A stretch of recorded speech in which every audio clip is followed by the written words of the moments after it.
Thank you very much, Mr. President. Ladies and gentlemen, good evening. Assalamu alaikum. Lovely to see you all here tonight. We are having a very entertaining night, are we not, with some very interesting things being said from the other side of the house tonight. Let me begin by saying, as a Muslim, as a representative of Islam, I would consider myself an ambassador for Islam, a believer in Islam, a follower of Islam and its Prophet. So, in that capacity, let me begin by apologizing to Anne-Marie for the Bali bombings. I apologize for the role of my religion and me and my people, for the killing of Theo van Gogh, for 7/7. Yes, that was all of us. That was Islam, that was Muslims, that was the Quran. I mean, astonishing claims to make in the very first speech tonight, on a day like today, where the Conservative Prime Minister of the United Kingdom is having to come out and point out that these kind of views are anathema. And I believe you're trying to stand for the Labour Party to become an MP in Brighton. If you do, and you make these comments, I'm guessing you'll have the whip withdrawn from you, but then again, UKIP's on the rise, they'll take you, the BNP, they might have something to say about your views. This is what Mehdi Hassan always does. By the way, just on a factual point, since we heard a lot about the second speaker, about how backward we Muslims all are, on a factual point, you said that Islam was born in Saudi Arabia. Islam was born in 610 AD. Saudi Arabia was born in 1932 AD. So you were only 1,322 years off. Not bad? Not bad start there. Talking of maths, by the way, a man named Al-Khwarizmi was one of the greatest mathematicians of all time, a Muslim, worked in the golden age of Islam. He's the guy who came up with not just algebra, but algorithms. Without algorithms, you wouldn't have laptops. Without laptops, Daniel Johnson tonight wouldn't have been able to print out his speech in which he came to berate us Muslims for holding back the advance and intellectual achievements of the West, which all happened without any contribution from anyone else other than the Judeo-Christian people of Europe. In fact, Daniel David Levering, the author of the Pulitzer Prize-winning historian and author of The Golden Crucible, points out that there would be no Renaissance, there would be no Reformation in Europe without the role played by Ibn Sina and Ibn Rushd and some of the great Muslim theologians, philosophers, scientists in bringing Greek texts to Europe. As for this being our university, I will leave that to the imagination as to who is our and who is there. I studied here too. An astonishing set of speeches so far making this case tonight. A mixture of just cherry-picked quotes, facts and figures, self-serving, selective, a farrago of distortions, misrepresentations, misinterpretations, misquotations. Daniel talked about my article in the New Statesman, which got me a lot of flack, where I talked about the anti-Semitism that is prevalent in some parts of the Muslim community, which indeed it is. Of course, I didn't say in that piece that it was caused by the religion of Islam. In fact, modern anti-Semitism in the Middle East was imported from, finish the sentence, Judeo-Christian Europe, where I believe some certainly bad things happened to the Jewish people. In fact, Tom Friedman, Jewish-American columnist in the New York Times, told me in this very chamber last week that he believed, had Muslims been running Europe in the 1940s, 6 million extra Jews would still be alive today. So I'm not going to take lessons in anti-Semitism from someone who's here to defend the Judeo-Christian values of a continent that murdered 6 million Jews. Moving swiftly on. Yes. Absolutely. Well, I'm about to make that point. No, I'm about to make that point. You're right. I agree with you. I agree with you 110%. That is my point. I don't think Europe is evil or bad. I'm a very proud European. I don't want to judge Europe on that basis, but if we're going to play this gutter game where we pull out the Bali bombing and we pull out examples of anti-Semitism in the Islamic community, then of course I'm going to come back and say, well, hold on. I mean, look, let's be very clear. Daniel here was a last-minute replacement for Douglas Murray, who had to pull out. And Douglas and I have a well-documented differences, but to be fair to Douglas, as to be fair to Anne-Marie and to Peter, atheists. Atheists see all religions as evil, violent, threatening. What the problem I have with Daniel's speech is that Daniel comes here to run this robust defense of Christianity, forgetting that his fellow Christians, people who said they were acting in the name of Jesus, gave us the Crusades, the Spanish Inquisition, the anti-Jewish pogroms, European colonialism in Africa and Asia, the Lord's Resistance Army in Uganda, not to mention countless arson and bomb attacks on abortion clinics in the United States of America to this very day. I would like a little bit of humility from Daniel first before he begins lecturing other communities and other faiths on violence, terror and intolerance. But, no thank you.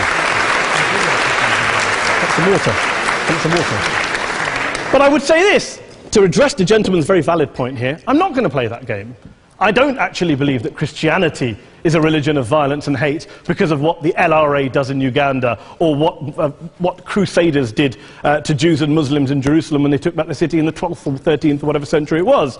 I believe that Christianity, like Islam, like pretty much every mainstream religion, is based on love and compassion and faith. I do follow a religion in which 113 out of the 114 chapters of the Quran begins by introducing the God of Islam as a God of mercy and compassion. I would not have it any other way. I don't follow a religion which introduces my God to me as a God of war, as some kind of Greek God of wrath, as a God of hate and injustice. Not at all. As Adam pointed out, you go through the Quran and you see the mercy and the love and the justice. And yes, you have verses that refer to warfare and violence. Of course it does. This is not a motion about pacifism. I'm not here to argue that Islam is a pacifistic faith. It is not.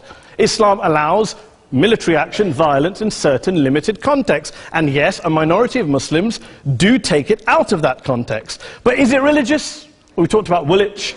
Daniel and Anne-Marie have suggested that it's definitely religion that's behind all of this. Well, actually, what I find so amusing tonight is we're having a debate about Islam.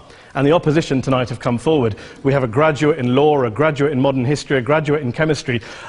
And, you know, I admire all of their intellects and their abilities, but we don't have anyone who's actually an expert on Islam, a scholar of Islam, a historian of Islam, a speaker of Arabic, even a terrorism expert or a security expert or a pollster, let alone to talk about what Muslims believe or think. Instead, we have people coming here, putting forward these views, putting forward these sweeping opinions. Listen to Professor Robert Pape of the University of Chicago, one of America's leading terrorism experts, who, unlike our esteemed opposition tonight, studied every single case of suicide terrorism between 1980 and 2005, 315 cases in total. And he concluded, and I quote, "There is little connection between suicide terrorism and Islamic fundamentalism or any of the world's religions. Rather, what nearly all suicide terrorist attacks have in common is a specific secular and strategic goal to compel modern democracies to withdraw military forces from territory that the terrorists consider to be their homeland." And the irony is, when we talk about terrorism, the irony is that the opposition and the Muslim terrorists, the Al-Qaeda types, actually have one thing in common. Because they both believe that Islam is a warlike, violent religion. They both agree on that. They have everything in common. Osama bin Laden would be nodding along to everything he's heard tonight from the opposition side. He agrees with them. The problem is that mainstream Muslims don't. The majority of Muslims around the world don't.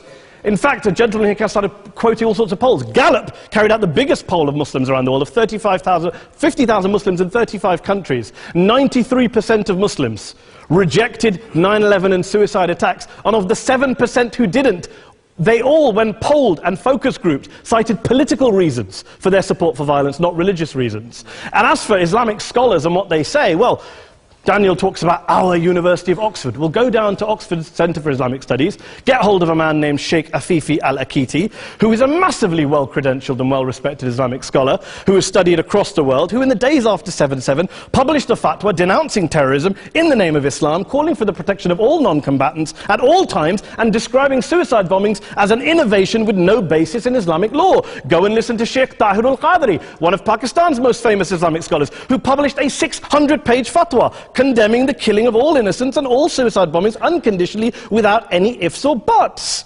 There's nothing new here. This is mainstream Islam, mainstream scholarship, which has said this for years. You don't go out and kill people willy-nilly in the high street or anywhere else, on a bus or a mall, based on verses of the Quran that you cherry-pick without any context, any understanding, any interpretation, or any commentary. Point of information. Please. Well, it doesn't happen apparently. I didn't say it doesn't happen at all. I never said it didn't happen. I don't blame Islam. Yes, it's a very good point. And a lot of us are campaigning against that. And we're campaigning against it in the name of Islam. We're campaigning against it in the name of various interpretations of Islam. Anne-Marie comes and scares us with her talk of Sharia law. I would like to see the book of Sharia law. It doesn't exist. People argue over what Sharia law is.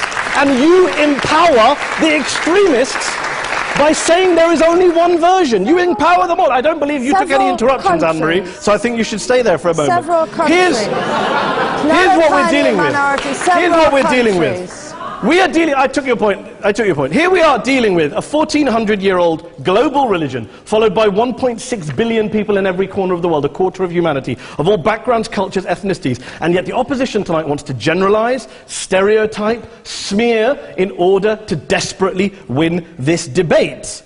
And here's my question, if we're going to generalize and smear. If, okay, people say yesterday's bombers, and we've got to be careful, there's a trial going on, were yesterday's attackers, motivated by Islam? Big debate. I don't believe they were. Let's say they were. Let's say Faisal Shahzad, the Times Square bomber, was motivated by Islam. Let's assume, for sake of argument, that Richard Reeves, the shoe bomber, was motivated by Islam. If Islam is responsible for these killings, if Islam is what is motivated